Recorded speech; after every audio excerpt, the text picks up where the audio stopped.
Imagine sitting in a dark room, locked into your own device. You're watching something incredible, but the experience is yours alone. There is no one to nudge, no shared laughter, and no collective gasp. In the late 19th century, the leading name in moving pictures was Thomas Edison, and his vision of the future looked exactly like this isolation. Edison's kinetoscope was a heavy wooden cabinet designed for a single viewer at a time.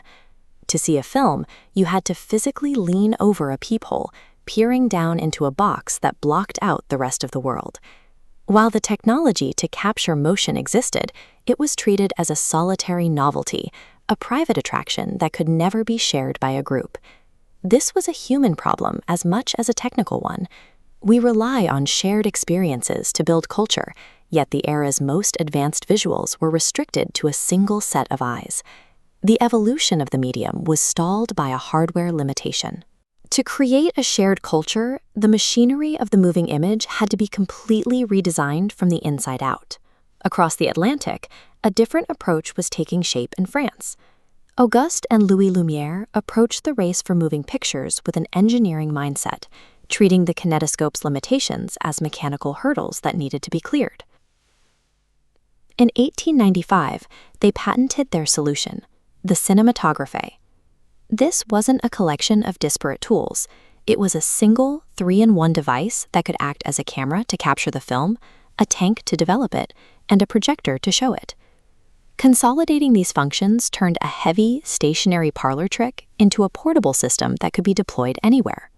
To move from a peephole to a projection screen, the Lumières had to resolve 3 physical barriers: a reliance on electricity, its massive physical weight, and film tearing under tension. They bypassed the electrical grid entirely by powering the mechanism with a manual hand crank. By nesting the internal gears and spools tightly together, they kept the unit to a portable 16 pounds, allowing it to be carried like a suitcase. But the most difficult mechanical challenge was the film itself. Pulling a fragile strip of celluloid quickly enough to create the illusion of motion often resulted in the material shredding. They found a workaround in the mechanics of the sewing machine. They used a claw that reaches into the film, drags the film down exactly 1 frame, and then retracts. This intermittent movement protected the film from the stress of a continuous pull. This claw required a specific material to grip, 35mm film perforated with square holes along the edges. By removing the need for power and excessive weight, the brothers created a device that could project an image onto any large flat surface in any city in the world. This hardware underwent its first successful test on March 22, 1895. The Lumières chose a practical subject for their first film, their own employees leaving the family factory at the end of a shift. With the mechanics proven in the field, the brothers were ready to move the Cinématographe from a laboratory experiment into a public business.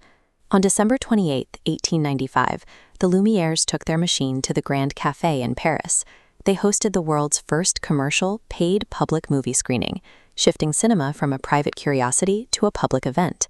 People were no longer peering into isolated cabinets. They were paying to sit together in a darkened room, their attention fixed on a single shared beam of light. The program included 10 short films, including a brief sketch titled The Sprinkler Sprinkled, which is widely cited as the first comedic film. This comedy served as a stress test for the medium. It proved that a large crowd of strangers could react, gasp, and laugh in perfect synchronization. The isolated viewer at the peephole was replaced by a communal connection. The intermittent motion of the claw and the hand-cranked portability of the box provided the physical hardware necessary for this change.